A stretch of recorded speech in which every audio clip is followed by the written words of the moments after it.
Okay, this is for problem set number 1, part 2, and this short video is going to be on profit maximization.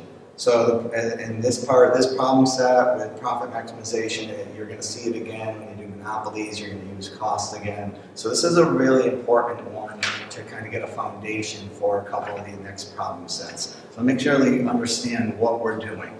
So what we have in your example is you have a price line and a total cost line. And there's a bunch of questions that are asked about this: maximize revenue, maximize profit, minimize cost. All that information you can get from these two equations. Right? So, and then I'm going to go over an example of how to do that numerically. But let's first look at what we're trying to do. So every one of these, once you see these, there's a square here. Right? So it's a parabolic equation. And whenever you see a square, you're going to end up with some kind of function that has something that looks either like this, or like that, or like this, or like that. Right?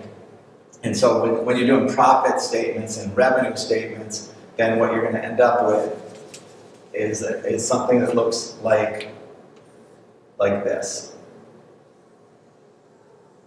Okay, and so over here we'd be measuring profit, and over here we would be measuring quantity. So what a company is trying to figure out is that there's going to be, let's just say they don't produce anything. You might even have a negative where they don't produce because there's a fixed cost, okay? But for right now, let's assume that their fixed costs are 0. In this case, it's a $15,000 fixed cost. In this case, there's a 32 fixed cost. So even when they're producing 0 here, there's going to be some loss. So that actual number would actually be below 0 at 0. But that's irrelevant. Right now, what we're really looking for is we're trying to figure out the peak. Like, here is the peak. And at that point, and at this point, if you look, there's a quantity associated with that peak. And that quantity is going to be the profit maximization quantity. And the company, of course, they want to know what quantity they should produce, because once they figure out the quantity that they're going to produce, they can plug that back here and then figure out the price they're going to charge. Goes back to the two most important questions: what price should we charge, what amount should we produce? So they want to produce the amount that maximizes their profit. So this is a profit function, and we're trying to find out that point. Well, when you have the profit maximizing function and you're looking for the peak, then it's when a derivative comes in. Because what a derivative does is it takes the slope of the line, and so here, once it takes the slope at any single point in a line. So if you took that point here and you did that line right there, that's the slope of this line here. So, and the slope here is positive. The slope here would be negative, but the slope here at that point is 0. So if you want to find out or determine the profit maximizing quantity, you find where the slope is equal to 0. So basically you just take the derivative of the function and set it equal to 0, and that's going to tell you where the slope is 0. And that is great, because that's where you can find out where your profit maximizing quantity is. So it's perfect. It's an easy way to do it. All right, so then the same thing would be true with a revenue function. So I put profit here, but a revenue function will look very similar. It'll be something like that, where you have, instead of a profit here, you'd have total revenue here. And there's a really good chance that the revenue would be, let's say we were looking at this Q here again, we're looking at the profit maximize, or the revenue maximizing point. So we'd set the derivative of this equation, set the derivative of the total revenue function equal to 0. And that will give you this point right here, since this is where your slope is equal to 0. And the derivative of this function is actually called the marginal revenue. That's the derivative of the total revenue with respect to Q. Okay, those are D's. All right, in this case, this down here again would be your Q. So if you look at your profit maximization, you want to set the profit maximization, you want to set your total profit function, derivative of the profit function over respect to Q, set that equal to 0. Okay, and profit, a lot of times in economics, you just put the pi sign as profit. Okay, and just one more math before we do the example. So in that case, you're looking for the peak here, and then you can get a cost function, and a cost function is an average cost, for instance, is going to look like that. So if you do the average cost, you're looking for the minimum because you want to minimize your cost, you want to maximize your revenue, you want to maximize your profit. So now in this case, it's still the same thing. You're still looking for where the slope is equal to 0. So let's say this is your average cost, this is your Q, this is your average cost here. So on this case, I'm looking for the quantity, and then when I can go that way, I can find out the minimum point of the average cost curve. This is a really important point too, because when you minimize your costs, that's the lowest price you can charge without losing money. So companies are very concerned about doing average costs and determining average cost. Now, you might say, all right, well, where do these numbers come from? Is this realistic?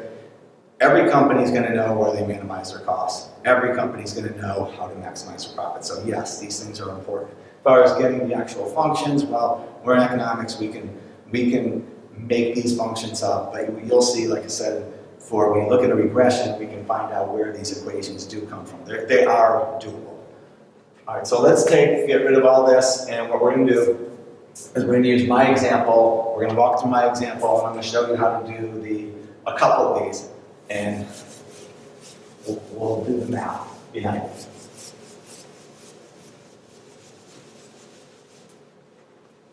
All right, so this is my example. This obviously is going to be part of the total revenue is equal to the price times the quantity. And then total cost is there. Profit is your total revenue minus your total cost. So to get the profit function, we have to take the total revenue and subtract out the total cost function. So we don't know the total revenue, we know price. But we can take this price equation and multiply it by Q. And so that would be 100 times Q minus 0.005 Q squared. So now that is going to be my total revenue. And then take this and say our profit is equal to this total revenue, 100 Q minus 0.005 Q squared. Then I'm going to subtract out these costs because I have to do minus total cost. So I'm going to change the signs of those. So minus 15,000 minus 25Q plus, or minus, sorry, 0.0025Q squared. Now we can combine like terms here. So we'll take and I'm going to move the Q squareds over here. So we'll say, all right, we have a negative, well actually I'll just take on the minuses first, right? So we have this Q and this here, that's going to be 75Q. Okay, that gets rid of those two. We're going to take this and combine them. So it's a minus 0.075Q squared.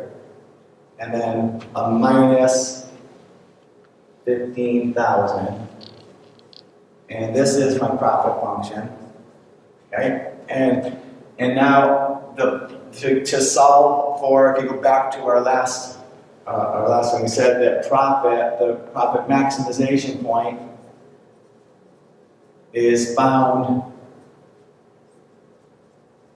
where the derivative of the total profit function, so it's d of profit with respect to q, is equal to 0. So this is here, so I take the derivative of this function, and there are worksheets there are worksheets, a couple worksheets supplied for you to just follow how to do a derivative.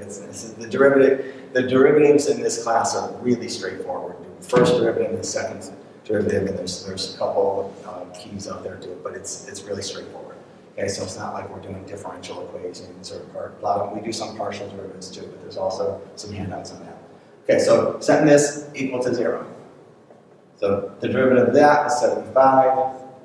This this derivative of this, 2 times that, so it would be 2 times, so it would be 0.015, because it's 2 times 0.75, Q, because we drop a power, and then that falls out. So now if I just solve for this here, and solve for Q, then Q would equal, I would take, just to do one more step, that's 0.0175, is equal to 75. I'm just moving that to the other side of the equation. So I'm just going to divide Q is equal to 0.75 times, or divided by 5,000. So Q is equal to 5,000. Now if you want to find the price, you plug the Q back up into here, and then you can get the price. And then that will give you the profit maximizing price equal to 25. So if you plug that number in, this into there, okay, then we have P is equal to 100 minus 25, so your price is equal to 75. Okay, so that's the first one. That's going to be your profit maximization. That's going to show you the price and the quantity. To do the second one is just find the revenue maximizing price and quantity. So we're going to go back to the derivative of the total revenue function with respect to Q, which is also called your marginal revenue, is equal to 0. We're going to set that equal to 0 when revenue is maximized. Okay, so that's the total revenue function was right here. This is my total revenue function. So I have to take that, I'm going to move it over here and say total revenue is equal to 100Q minus 0.005 Q squared.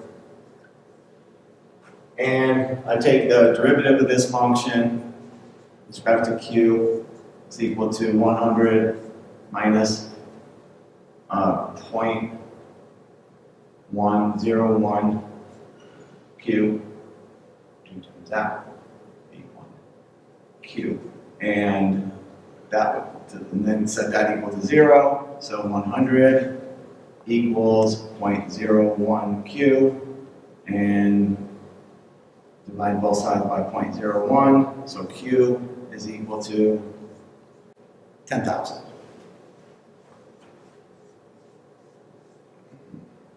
So now revenue is maximized. Revenue will be maximized when the quantity is equal to 10,000. So I plug that back into here, and if 5,000 was 25, then this is going to be 50. So if I plug that back into here, and you can put your 10,000 into this equation all the way there, right? Then you're going to end up with 100 minus 50. So P equals 50.